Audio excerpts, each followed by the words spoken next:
ጤና ይስጥልኝ ተመልካቾቻችን የዕለቱን ዋና ዜና በምልክት ቋንቋ ይዤ ቀርብ ያለው አብራችሁን ቆዩ። የህዝብ ተወካዮች ምክር ቤት የአደጋ ስጋት ስራ አመራር ረቂቅ አዋጅን መርምሮ እንዲያጸድቅ በሙሉ ድምጽ ወስኗል። ምክር ቤቱ 20ኛ መደበኛ ስብሰባውን አካሂዷል። ረቂቅ አዋጁ የቅድመ አደጋ ወቅትና የድህረ አደጋ ተግባራትን ውጤታማ ለማድረግ እንዲሁ የሰብአዊ ድጋፍ የዘላቂ ልማትና የሰላም ግንባታ እቅዶችን ማስተባበር የሚያስችል መሆኑን በህዝብ ተወካዮች ምክር ቤት የመንግስት ተጠሪ ሚኒስትር ተስፋዬ በልጅጌ ገልጸዋል። ረቂቅ አዋጁ በተለያዩ ተቋማት እየተደረገ ያለውን ራስን የመቻል ጉዞ የሚያጠናክር በመሆኑ በምክር ቤቱ አባላት ድጋፍ ተሰጥቶታል። በረቂቅ አዋጁ በሙሉ ድምጽ ለዝርዝር እይታ ለውጭ ጉዳይ ግንኙነትና ለሰላም ጉዳዮች ቋሚ ኮሚቴ ተመርቷል።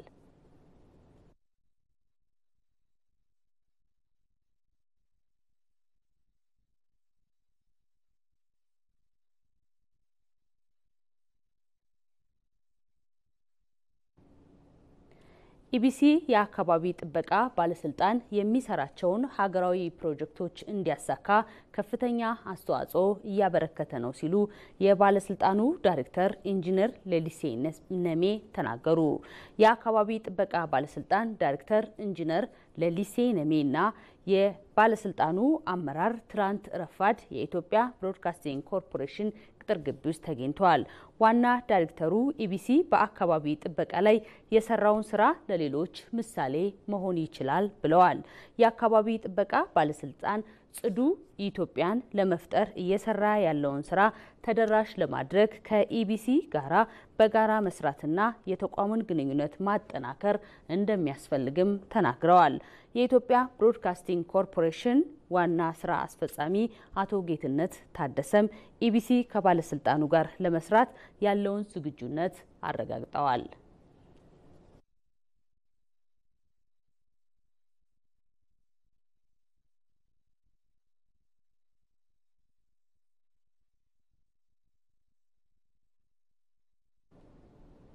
በኦሮሚያ ክልል የማዳበሪያ ዋጋ ጭማሪ መደረጉ ተገለጸ።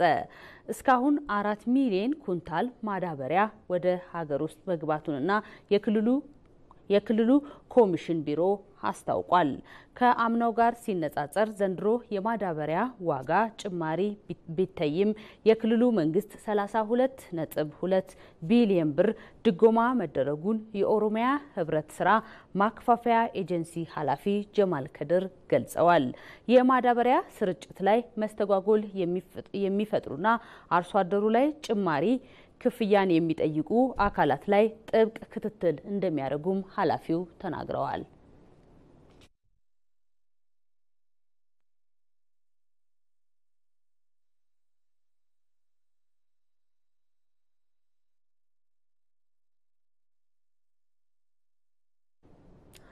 በሲዳማ ክልል የህዝቡን ኢኮኖሚያዊ ማህበራዊ ተጠቃሚነት የሚያሳድጉ ዘርፈ ብዙ የልማት ስራዎች እየተከናወኑ መሆናቸውን የክልሉ ርዕሰ መስተዳድር ደስታ ሌዳሞ ተናገሩ። ርዕሰ መስተዳድሩ በክልሉ ወቅታዊ ጉዳይ ላይ እየተከናወኑ ባሉ የልማት ስራዎች ዙሪያ መግለጫ ሰጥተዋል። አቶ ደስታ እንደገለጹትም በክልሉ የህዝቡን ኢኮኖሚያዊ ማህበራዊ ተጠቃሚነት የሚያሳድጉ ዘርፈ ብዙ የልማት ስራዎችን በመከናወን ላይ ናቸው። ባለፉት 4 ዓመታት የጋራ ብልጽግናን የሚያረጋግጡ የልማት ስራዎች ትኩረት ተሰጥቶባቸው በመከናወን ውጤት ማምጣታቸውን ርዕሰ መስተዳድሩ ተናግረዋል።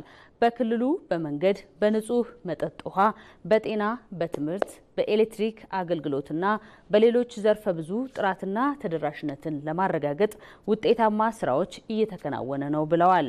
በአሁኑ ወቅትም በቤተሰብ የኢኮኖሚ ተጠቃሚነት ማድረግ የሚያስችል የቤተሰብ ብልጽግና መርሃ ግብር ተቀርጾ ወደ ትግበራ መገባቱን ጠቁመዋል።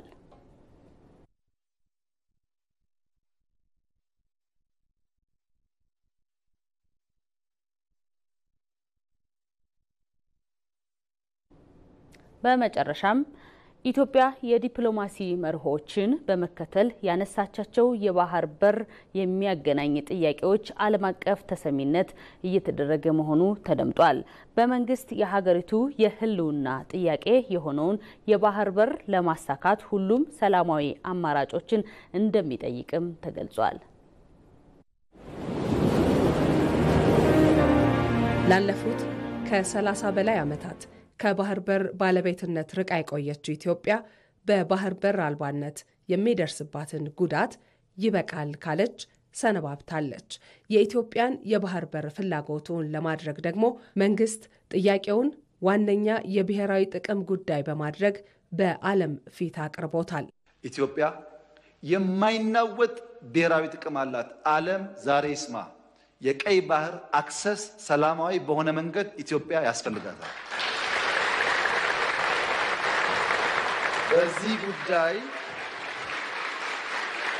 በዚህ ጉዳይ አመሰግናለሁ።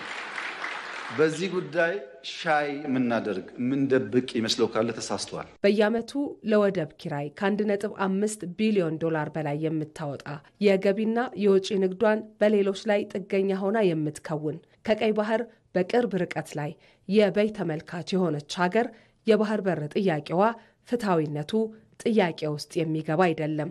የአንድ ሀገር ጂዲፒ ከ25 እስከ 30% የባህር በር ነው። ለምሳሌ ኢትዮጵያ 100 ቢሊዮን ከሆነ ጂዲፒዋ አይኗ ያየ 25 ቢሊዮን 30 ቢሊዮን ትታለች ማለት ነው። ዘሚኒት አክሰስ ስታገኝ ያ ቫልዩ ያ አማውንት ይጨምራል።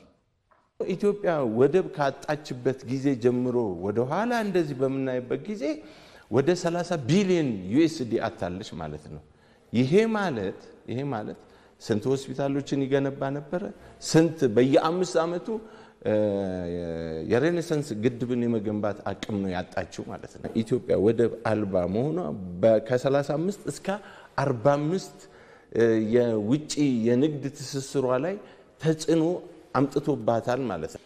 ይሄ የባህር በር ጥያቄ ኢትዮጵያ ያጣችውን በዘመናት ስትጠቀምበት የነበረውን መብቷን እንደገና ተመልሳ ወደ ኢንተርናሽናል አክሰስ ቱ ሲ የምትገባበት አምድ የከፈተ ነው። መንግስት የኢትዮጵያን የዓመታት ጥያቄ በዚህ ዘመን በአደባባይ ማንሳቱና የባህር በር ተጠቃሚነትን ለማረጋገጥ የተጓዘባቸው መንገዶች ደግሞ ጥያቄው ዓለም አቀፍ ተቀባይነት እንዲያገኝ ያስችሎታል።